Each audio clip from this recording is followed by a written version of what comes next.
Welcome back to Open Heart, the show where we explore the deeper truths of being human, with curiosity, honesty, and a whole lot of heart. Today we're diving into a conversation that's as vulnerable as it is transformative. We're talking about sacred sexuality and asking a bold question: do we have an intimacy problem? It's becoming clear to me that many of us are missing the depth we crave in our connections, not only in our personal relationships, but even in our professional lives. And I'm curious about what's behind that and how we can move towards something that's more alive.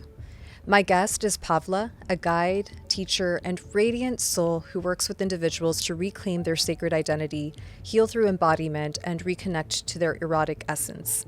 It's not what you think it is. Together, we're going to unpack misconceptions about sacred sexuality, explore why so many of us feel unsafe voicing our needs, and examine the intimacy gaps that appear not only in our personal lives, but also in high-pressure professions like medicine. Could sacred sexuality be the doorway to deeper connection, first with ourselves, and then as a natural extension with others? I urge you to take a deep breath, unclench your jaw, and step into this conversation with an open heart.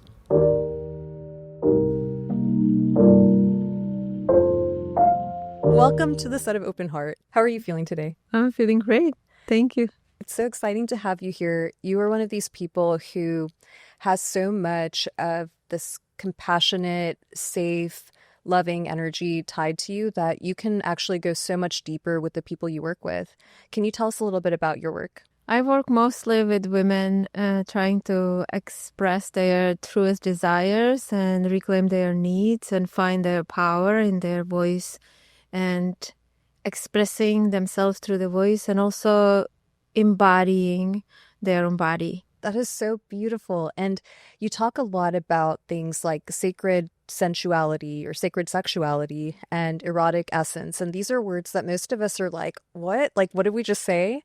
And I almost feel like we have this issue with deeper connection or intimacy. And I'm curious to hear your thoughts on that. How I think about the sacredness, I think I would like to bring forth attention and attunement and direction of energy. That's what I think makes it sacred when we doing any act with each other or with our loved ones, or when we're living our life. You know, we bringing the sacred to the mundane. Attention, I think it might be, and presence might be the most potent to experience a normal connection as divine act.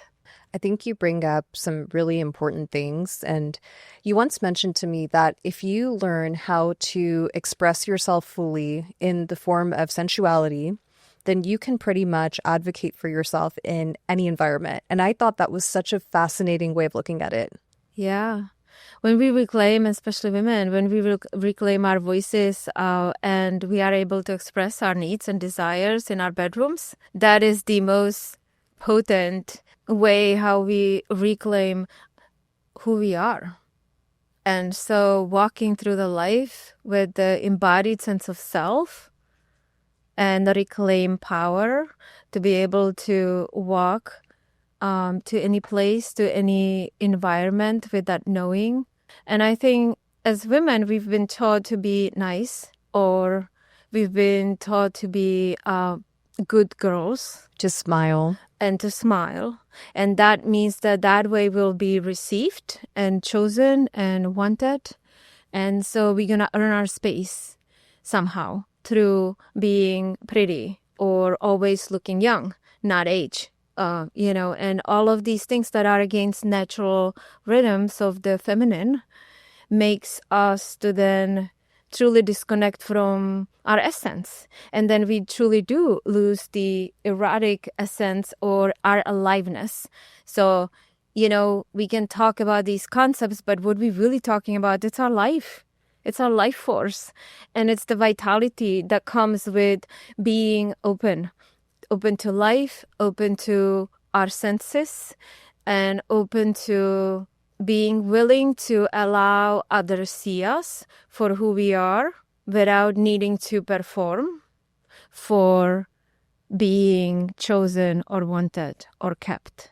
I think that It is so hard for a lot of people, myself included, to confront that part of who we are, right? And we've done sessions together before where we talk about the different layers of conditioning that go into those beliefs, that I have to be pretty but not too pretty, not so much to make someone uncomfortable. I have to be smart but not too smart so that I challenge someone else's beliefs. I have to smile and bend and do all these things. And a lot of it is the subconscious programming that we get from the way we're raised, the culture in which we, identify ourselves.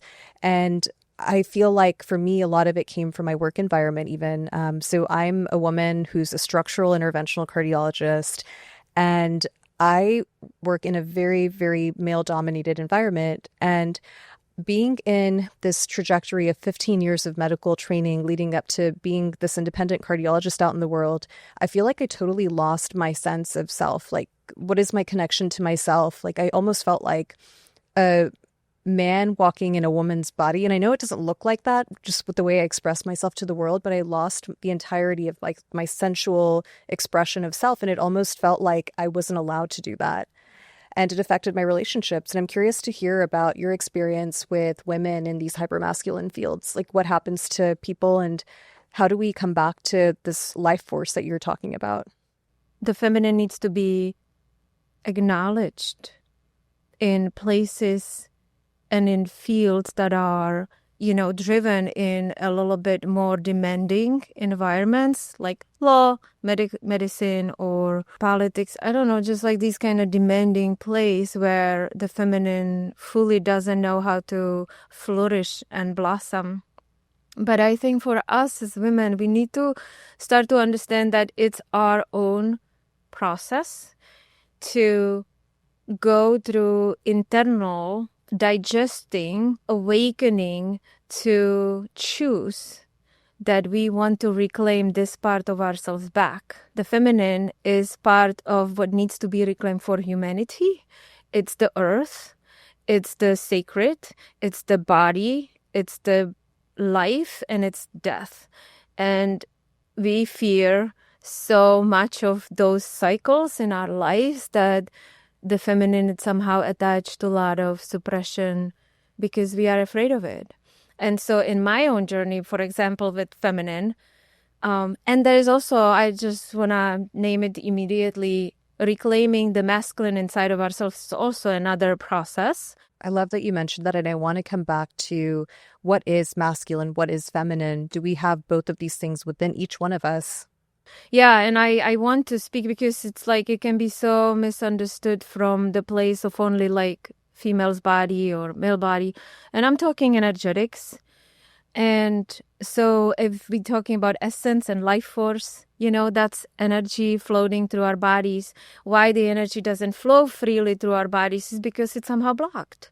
And so then we go and investigate where the blocks are, why we are even blocked, or if blocks is even existing, or maybe there's some other thing, maybe holding and suppression. And then we move to exploration of our own nervous systems. And a nervous system is very linked to openness and reclamation of our power and of our flow and energy for both genders. So this is not gender conversation necessarily. It's an energetic process. When you think of like the masculine energetic polarity, what are the characteristics or attributes that come to mind? In like anybody, you mean? Yeah, like when we say masculine or feminine characteristics, what are the things that kind of differentiate them for people that aren't familiar with those concepts? Yeah, with the medical fields and these environments, because it's such a high demand job, we have to, as women, suppress a lot of our own innate instincts and energetics to be doing or using more and embodying more of the masculine roles or masculine energetics. So like the doing and being on time and being precise and go from one place to solve the problem. The feminine is more of that intuitive kind of sensing, flowing kind of energetic state. Yeah. And it's timeless. It takes time. So it doesn't also work from one, it doesn't have like, okay, how we gonna get there? We need to solve this problem from point A to this destination. This is the most direct movement, how we gonna solve it. The feminine, she goes through spirals, and so we kind of go to a lot of unknown territories where we genuinely like have to have capacity to hold feelings and emotions that expands and widen and includes. We start to include everything. That's what feminine does. The masculine says, I prioritize this. This is better for where we're gonna go. And so everything else is gonna go out. So I'm just clarifying, purifying. But the feminine includes. And so when we're working with ourselves and with the, like you were saying, like I almost lost sense of self or who I am because it's so task oriented that there's no space for us to actually remember who we are, how we truly feel, and we stop feeling. Today's episode is supported by Don't Miss a Beat, beautifully designed educational manuals for the cardiac cath and EP labs. Thank you to Don't Miss a Beat for supporting Open Heart and empowering the next generation of healers. Now, back to our show. It almost felt shameful, actually. Like, I felt like, man, if I'm seen in this way, like, how would I feel showing up at work? And it almost became this thing where it was like, I have to just like hide under all these layers, right? And it's hard to even recognize like what is normal in that setting. What is normal for you to be a woman? Yeah. How do you function in your truest expression of self without having to worry about becoming hypersexualized or becoming too far out there that people are uncomfortable around you? And it's a lot of that, like, how do I make myself smaller or different to make the others less uncomfortable? Right. And I think that's a really good point, because this would be maybe one of the works that would be good to take for our own process. Why do we put ourselves down to make other people comfortable? Is that our job? It's not, but we do that because we want to belong. And so the nervous system always checks, am I safe? Do I matter? And do I belong? And if we don't, we're gonna feel activation. When we feel activation, we're gonna move in very creative ways, how the nervous system learned to move through our lives since we were very, very young, to cope and escape and suppress. And we don't even know who we truly are because we are reacting to how we survived. You know, you can call it sexuality, sexual energy, because it's creative energy. It's the life force. It's what creates life. But also it's what creates this podcast. And it also creates children. And it also creates this planet Earth. You know, it's just the same energy. Why are we so afraid of talking about it then? Well, because it's taboo. It's uncomfortable. I think that should be better. That would be really, really helpful to humanity to have better education. And our children, educate them about sexuality in a really healthy way, not from platform that they choose on their own, but like truly have a deep conversation and start to open and normalize this, because this is the most natural state of beingness. I love that you tie it back to the nervous system too. And it almost gives me hope that if there is a way to rewire that nervous system response to these spaces in our lives, then there has to be a way that we can achieve more aliveness, right? Is that kind of the work that you do, or what's your process? It's exactly that. Because if you want to change yourself, you have to change your nervous system. So that's actually my work. That's the root of my work with people. I'm actually really tracking their nervous system patterns. And through that, we find their body where they stuck and locked and blocked. So we do somatic work, but we also do unconscious belief work as well. So we can have transgenerational trauma, we can have systematic trauma, we can have shock trauma, we can have developmental traumas. There are many ways how we go through our lives. Some events that were too much for us and our senses and our nervous system to even make sense. And what's amazing is that these things can happen without us even having that conscious recognition that this actually occurred, and it's still part of who we are. Exactly. And it shapes us, and it shapes how we see the world. It shapes how we believe about ourselves and the world, how we're going to be received.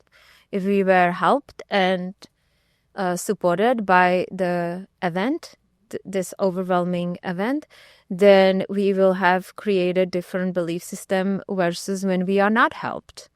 And then we do carry this imprint in our bodies, and it's there. It's energetically held in our bodies. And when we are triggered, we will default to that place. It's not a choice. It's the system acts for us. And once you achieve this state of nervous system regulation, you work through these, things that are kind of deep in the subconscious that we may not even be aware of. What happens next? Well, we react or retrieve or shut down. Then we have to bring ourselves back to regulation.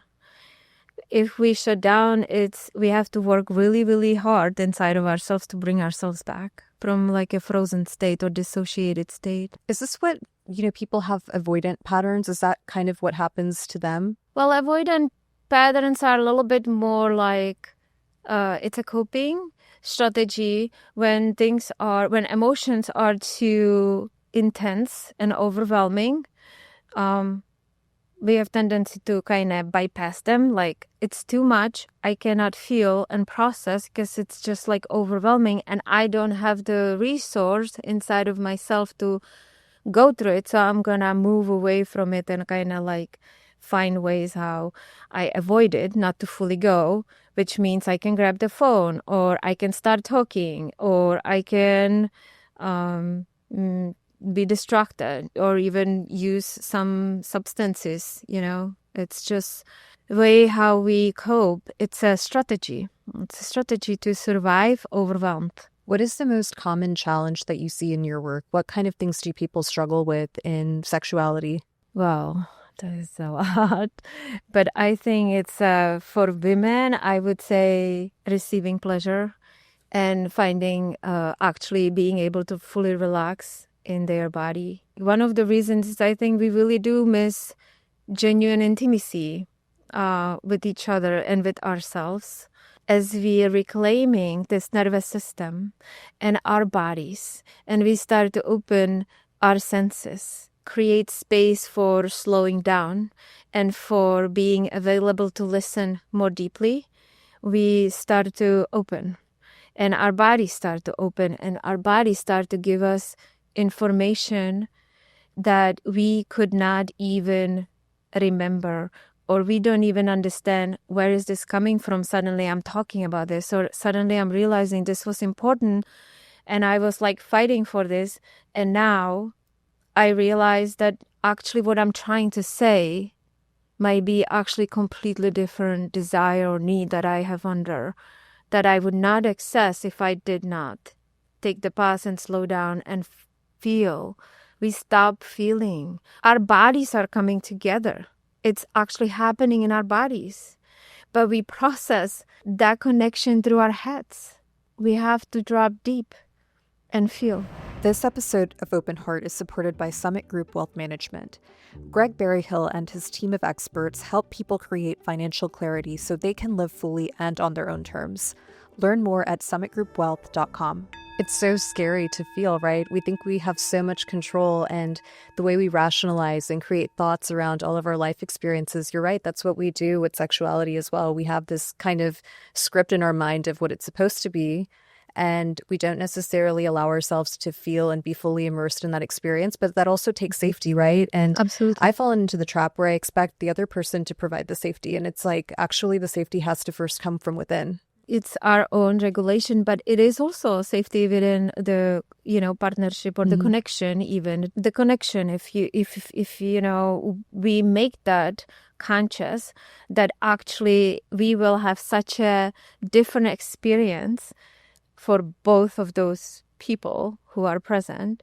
If there is safety established, I think the conversation as we coming together would be different than just let's like hook up, or, why not? Because I'm already here. I mean, I've done a lot of journeying with connections that were completely clueless, or I just didn't have a voice. And I felt like I rather do it because I don't want to hurt, make them feel a certain way. And so, I've done a lot of things that it was not what I wanted. it was not what I would suggest anybody to do. It's like we go there. We just don't know what to do when we in it. And so I think education is very important to start to like normalize how we even come together as couple if we want to make this conscious for both of us. Because if we actually create the space in the beginning to set the intention, to say what we are fearing, I am afraid that I would not be fully available for this connection because I was so busy and I'm so overwhelmed with what is happening in my life that I don't even know if I can fully drop in and be present with you and actually feel what it is that it's pleasurable to you. I might miss it. And so I'm afraid that I'll be performing because I really want this to be like beautiful. It's important to me that you would enjoy it, but I don't fully trust it. I don't fully know what to do. And so by me acknowledging my fears before it's even happening, can actually the nervous system start to drop in and relax in a ways that just naming it's moving things energetically. And we start to walk ourselves through some type of dissociation bypass or strategy or performance. So you start to bring yourself back to the present. And then the other side tells you what they're afraid. And so then you maybe state your desires, what it is that you will really want to feel tonight or How today. do we even figure out what our desires are whenever there's so many layers to this whole process? And it sounds like you've hit on some really important points. It's about presence. It's about deep connection with self. And it's also acknowledging the state of our nervous system in that present moment. Did we go and do 3 heart attacks in the middle of the night? Are we in this marriage that has turmoil? And is there a lot of chaos in other parts of life? And how did we feel growing up about sexuality? Did we talk about it? Did it feel safe? What was our first relationship experience? And I feel like with all of those things combined, just even acknowledging like, wow, like there's so much complexity built into this and taking some of that pressure off and being like, it's safe to be present with it. It feels so healing. Right. And so like just releasing the energy when we're talking about erotic essence, sexual energy, it's genuinely energy. It's a life force that starts to release when we soften, when we drop in, when we are in the body.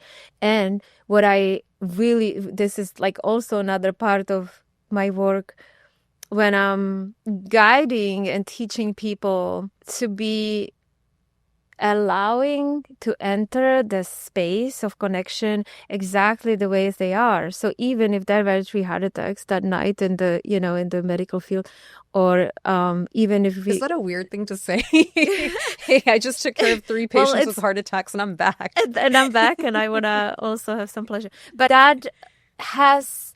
the sacredness comes that we allow everything to exist in the field. So whatever you bring to that experience, it's sacred. So the fear and the panic and all of the thinking that you had to go through when you were like solving somebody else's life or saving somebody else's life, actually. And maybe even the exhaustion and maybe the adrenaline that like actually rushes down when you arrive, and when you're done, then you start to like, go through your own process. And that can still be part of that experience that can be transmuted, because when we start to work with this energy, we can actually direct and move the energy. We can allow the space for all of that because it's a fuel. I love looking at sexuality as this energetic exchange. I love it when you talk about this concept. Could you tell us a little bit more about it? Yeah, because it's a fuel, and we can... So if somebody is going through a really deep grief process, that doesn't mean that we just have to be always sad. Like, we can go through grieving process and still experience pleasure, and choose to go to that bedroom and do self-pleasure practices, or do it with somebody who you trust and you feel safe. And that grief can be part of your experience, that you might be held and cry, and still, because that also goes in waves, emotion goes in waves. So let's say if we release through tears, and then the body softens, we have deeper breath. And we like, okay, so now what's next? And you wait for that next impulse. And the next impulse could be, okay, I can now maybe just allow more sensual touch, or maybe more firmer touch so I can ground in my body. And so you may ask for it, or you might give it to yourself. And then, so you will know exactly every step what it is that you actually need to fuel this experience towards pleasure. What I'm talking about, it's a process where the orgasm is a natural state that arises from the process of whatever is before and present. That is the truest, authentic way to move energy and do sacred sexuality, to like transform. We use the energy to transmute the state to different state. And pleasure, it's our birthright. So reclaiming back that and making that actually our choice, and then transmuting that grief, and you use that energy to receive pleasure or give pleasure. It's so empowering that I think we transcend the relationship with our emotions. And it just shows like how important it is to have that deeper connection with self and with others, right? We're made for community. And once we have that deeper sense of self, we have that safety within ourselves, and we have that deeper connection with others. It's the most full way to live life, basically. Yeah, and I think we also take care of ourselves better, because when we do know ourselves and we have more capacity to regulate, we actually will provide for ourselves, this is the masculine. The masculine provides a space. So we start to provide for ourselves a space that is safe and sacred, and space that we want, actually. We can want wild experience. We can want crazy, madly, insane experiences. All of it, whatever we want, we provide that. And so we choose people that will align with that kind of experience, or, with our partners. If we want to like experience it, we can communicate it. And we start to ask and claim it. So the desire, when you say, where is the desire coming from? The desire comes from, well, I actually like to differentiate between wants and desire. So wants, when say, I want this, and people say, like, write this list, what you want, and, then meditate and burn it and, like, universe deliver or whatever. And so we have, like, lists. I mean, we can go with a lot of lists with wants, right? Like, I want this and this and this. And that comes from our head. But desire, it's like a soul calling. It's like we were born to experience something for whatever the soul came here to experience. And then we got this body. You got your body, I got my body. We have each, these bodies are different. But it's a suit that we have for the soul to be in, to come through. And so when we go through our process, and when we go through our own awakening, this is the Lakshmi rising. This is when we process and stir the ocean of the depth, of the messy, of the discomfort, of the disown, unknown, the death and the fears and the exhaustion and the feels of unfairness. And then we just like stir the ocean. When we stir the water, the mud starts to come up. It's not clear. It's muddy. It's messy. So that's the process. And then the process starts because we ask the question. We ask, why am I here? What am I doing? I love that you mentioned the soul calling. And I feel like the idea that, we box ourselves into these places, jobs, relationships, expressions of self that are kind of the expectation, and it's subconscious. It's not like somebody said you have to fit into this little box, but we kind of mold ourselves, and then recognizing or coming back to that feeling of the soul has its own knowing. We have our own calling, we have our own purpose, we have our own path. And reclaiming that in sexuality feels like such a powerful tool, and reclaiming that in other parts of our life. And you once mentioned this description of being within the constraints of the box or expanding beyond. And I think that's such a beautiful way to look at it. I think that the concept of the mind and the belief system that we hold ourselves contain helps us to exist and cope and control. And so then the feminine, so that would be the masculine way, or not the masculine energetics that we would use to kind of be safe. The feminine, the force that it creates, that's beyond the box. So we expanding our windows tolerance to go beyond the box. But the box is with us, it just keeps expanding. And so through these practices, we go and we find people that resonate with us who actually feels like they can actually hold what we fear or what we have never been dared to even look into. And we kind of like feel like I need like help because I kind of like don't like this, or I wish I am more of this, and I just cannot figure it out. Like I've done everything, I've tried everything. And so then we also, through the power of the void, this is the desire to get to know ourselves because we want to go there to the unknown, but we fear it so much. And so then we're like, now what am I gonna do? Because how am I gonna expand? And so then resonance comes in, and we start to, as we claim the desire and we speak it out, it's out there, it's in the space. And so we're receiving back life and people and opportunities, and people start to come, and we start to discern, masculine principle, we start to discern. And so we discern, is this gonna take me there? Guide, or is this lover gonna take me to that depth of surrender? Can I truly trust him so I can finally let go all of my guards that I know he is not gonna be too much for him? Is this person aligned with my path and my purpose and the meaning? Exactly. Yeah. And this is such a beautiful analogy for everything in life, right? This is like a demonstration of one part of life that expands into so much bigger. It's like everything that we do, it follows these same principles. And so it's almost like we siloed sexuality as like this separate thing that we can't talk about. But really, these principles apply to every part of our existence. And I believe that like how you do one thing, that's how you do everything too. So it's like it really is become way of a process. So is it okay for me to talk about this like as a quadruple board certified interventional cardiologist?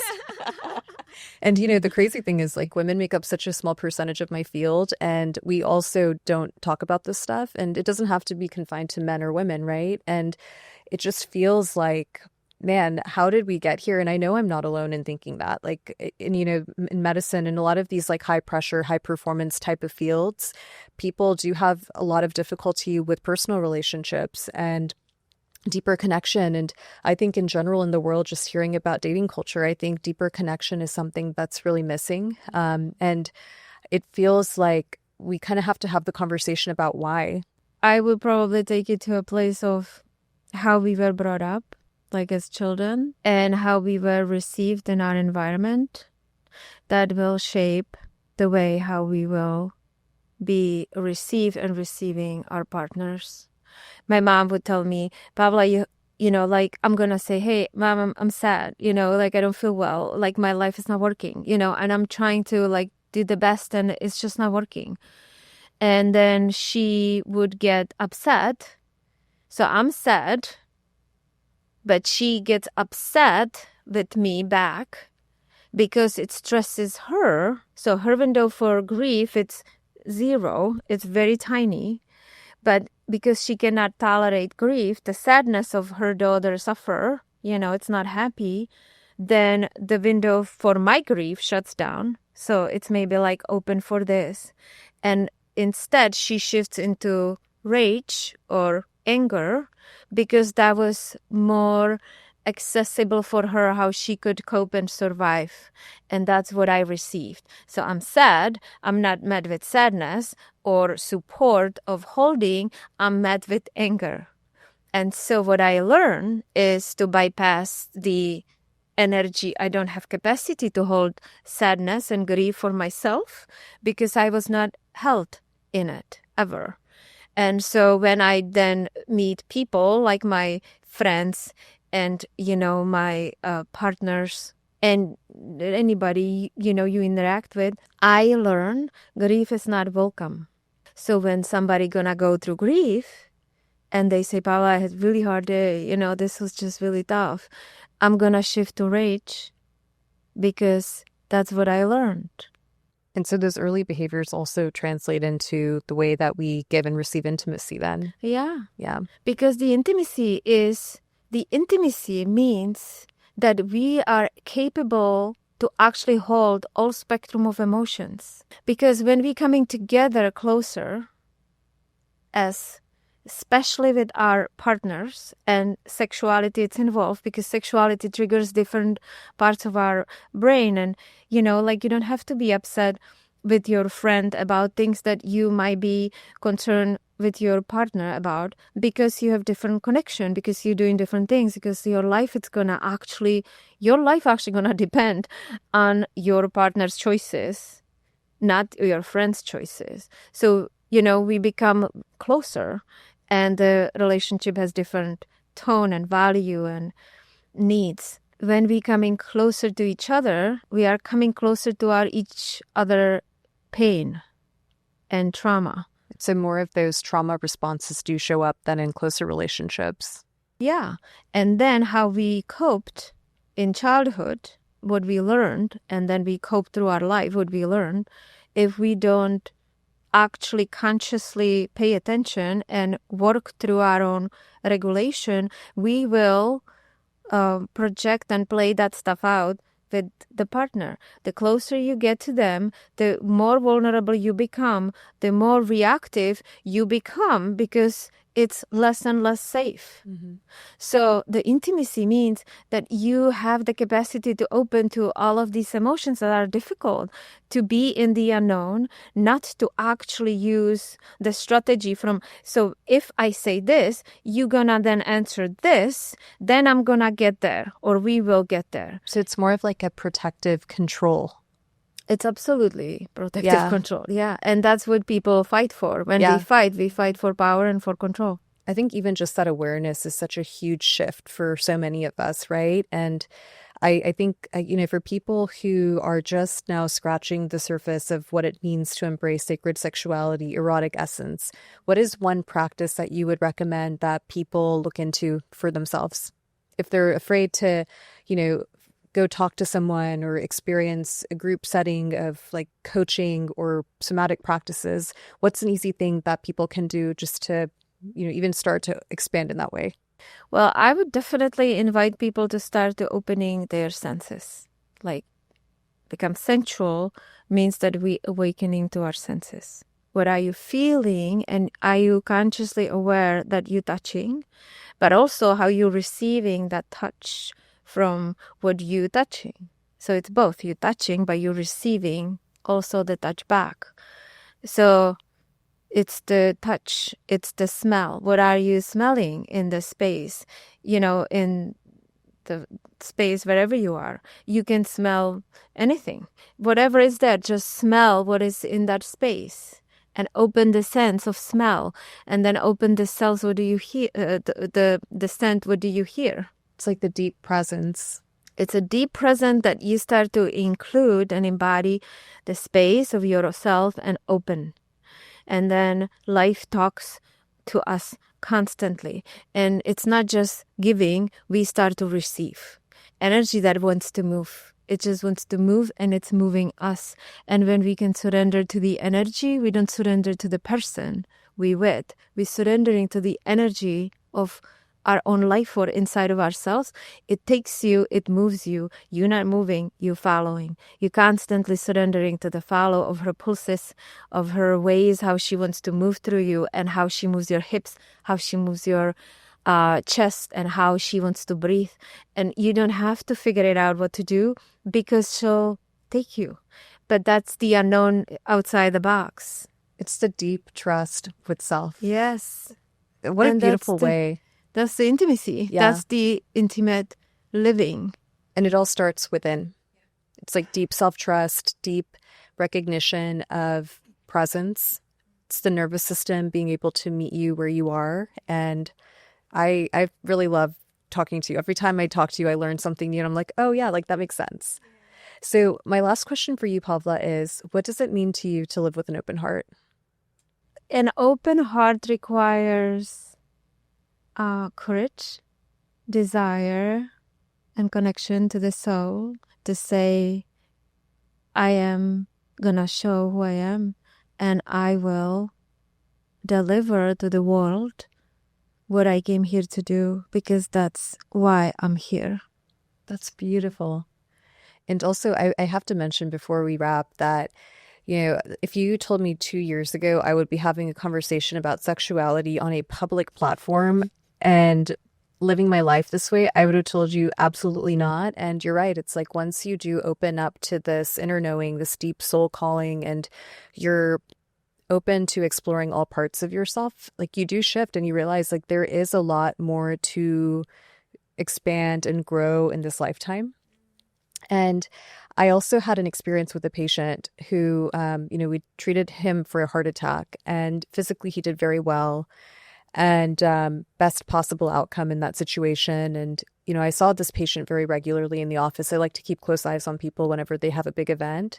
And I remember like the second or third visit I had with this patient, he actually was there with his wife, and he told me, sex is a really big part of our relationship. And ever since I had the heart attack, I just don't feel like I can do it, even though I have the desire. And I remember sitting there, like going through his list of medications and thinking, okay, he's not on anything that would cause like, erectile dysfunction, like the physical manifestation of the problem. And I was so uncomfortable. I was like, what do I tell him? Like, I have no idea. And then I started thinking about like, why am I so uncomfortable? And this is such a big, important part of the human experience. And here I am, this very qualified doctor, and I have all these credentials, but I'm afraid to talk to a patient about sex.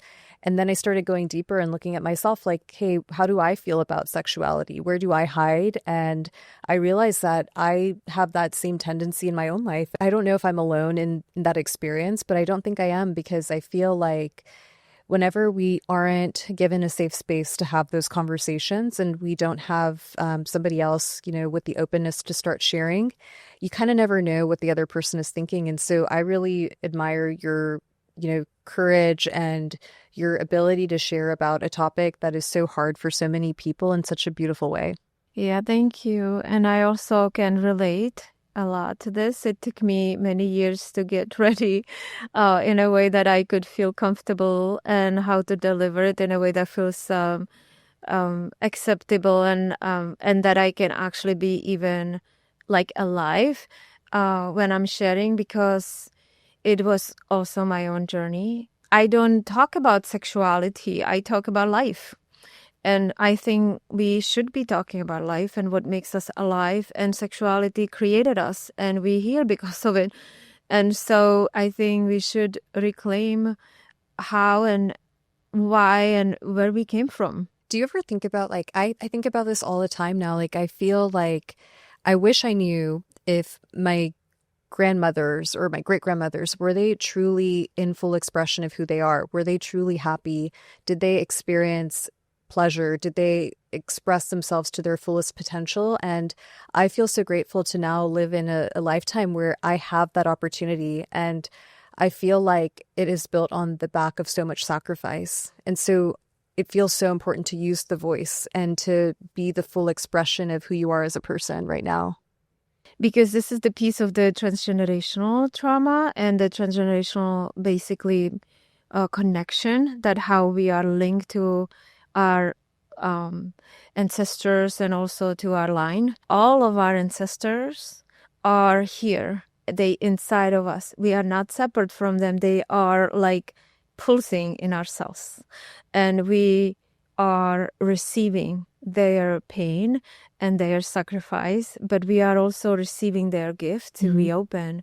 And there is many like badass people in our lineage. Thank you, grandmas. That we could definitely resource. They were like medicine women and witches and shamans and healers, that we get to like also access their powers and sacredness and secrets that also live within our own DNA. And this is a privilege to be here, and us claiming our own pleasure, our own soul, and the sacredness of aliveness, and express it through the desire, whatever the desire is for anyone, whatever you want to do here on this planet, go and do it. These people behind us that survived, they cheering for us. They want it for us. They want us to succeed. They want us to have this kind of life. And they also having it because we having it. They have it through us. It's like it's all connected. It's connected, and the energy keeps moving forward and also back and to the side. So it's not linear. We all experiencing it together. And I believe that our dreams and desires are not only our own. I believe they are also our ancestors. So if you desire something like you really, really, really wanting it, most likely it's your ancestral wish too. I was in New Mexico with a group of friends for a yoga experience after doing 21 days straight of covering heart attacks in multiple rural communities across the country. And I get there and I go to a Native American sweat lodge of the Lakota tribe, and this man named Little Bear and his wife Jennifer were the leaders of this sweat lodge. And sweat lodges can be kind of intense. It's like sensory deprivation, extreme heat, and you're chanting, you're doing drums. It's like a really beautiful ceremonial experience. And Little Bear's wife, Jennifer, is very intuitive. She's very spiritually connected. And she looked at me and she just said, whatever it is that's on your mind, do it. And the question in my mind was, do I put myself out there and start sharing what feels like an important question that keeps coming up in my soul? And here I am, like trying to project this perfect image of what a doctor is supposed to be, right? Trying to fit the box. And nobody told me I have to be in the box, but I was so afraid of like the things you mentioned, rejection, being abandoned, all the things that come with whatever we carry for traumas. And whenever she said, whatever it is that's inside of you, do it. It's important. Just do it. You're supported. You have your ancestors. They're all with you. You're getting all the support you need. Just, you have to do it. And it touched my heart. And it was like, not that she told me to do it, but it was confirming the inner knowing that I've had for so long that it is so important to share with an open heart. And I can't tell you what the ripple effect of that will be, but it just feels so deeply connected to my purpose in this lifetime to just share. And it's not with the intention of changing what somebody else thinks or experiences, but it's really to share with curiosity these concepts that keep coming in through these experiences of life, and seeing what resonates, seeing what that means for someone else, seeing what that means for me. I just feel like, what a cool experience, but to know that it's supported in that way and guided. Yeah, that is the call that has been called, and you just said yes to it. And I truly believe that if you, the one that wants to know this question, there are a lot of other people that are asking the same question. I think so. So we're using that voice, and the voice needs to be heard, and it goes wherever it needs to go. Well, thank you so much, Pavla. I feel like every time I talk to you, my soul is just dancing and feeling beautiful and sensual and alive. Just like our set here, yes, full of life. So beautiful. Absolutely we're experiencing beautiful. The roses and the smells and all the things. Yeah, it's absolutely divine. Thank you so much. Thank you. Such a pleasure. And thank you for using your voice and inviting me. Thank you for using your voice. Yeah. Okay.